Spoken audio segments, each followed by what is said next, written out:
বাংলাদেশের উত্তরাঞ্চলের ঐতিহ্যবাহী অঞ্চল রাজশাহী বিভাগ, যা ইতিহাস ও প্রত্নসম্পদের জন্য সুপরিচিত।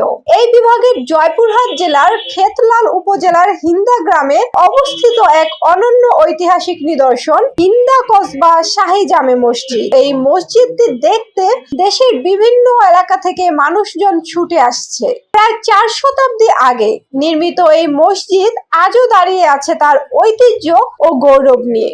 ধারণা করা হয় মুঘল আমলে এটি নির্মিত হয় এবং এর তত্ত্বাবধানে ছিলেন সুফি সাধক আব্দুল গফুর চিশতি। ধর্মীয় চেতনা ও আধ্যাত্মিকতার এক অনন্য মিলনস্থল ছিল এই মসজিদ। স্থাপত্য শৈলীর দিক থেকে মসজিদটি অত্যন্ত আকর্ষণীয়। এতে রয়েছে একটি বড় কেন্দ্রীয় গম্বুজ এবং 4 কোণে 4টি ছোট গম্বুজ। পুরো দেয়াল লালচে ইটের গাঁথুনি এবং কারুকার্যময় নকশা মুঘল স্থাপত্য রীতির প্রভাব স্পষ্ট করে। সময়ের বিবর্তনে কিছু অংশ ক্ষয়প্রাপ্ত হলেও মূল কাঠামো এখনো দৃঢ়ভাবে টিকে আছে।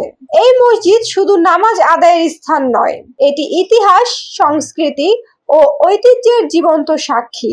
স্থানীয় মুসল্লিদের পাশাপাশি ইতিহাস প্রেমী দর্শনার্থীরাও এখানে আসেন অতীতের ছোঁয়া অনুভব করতে। শান্ত পরিবেশ ও প্রাচীন স্থাপত্য মিলে তৈরি করেছে এক অপূর্ব আবহ। হিন্দা কসবা শাহী জামে মসজিদ আমাদের স্মরণ করিয়ে দেয় ঐতিহ্য শুধু অতীতের স্মৃতি নয়, বরং ভবিষ্যৎ প্রজন্মের জন্য সংরক্ষণযোগ্য এক অমূল্য সম্পদ।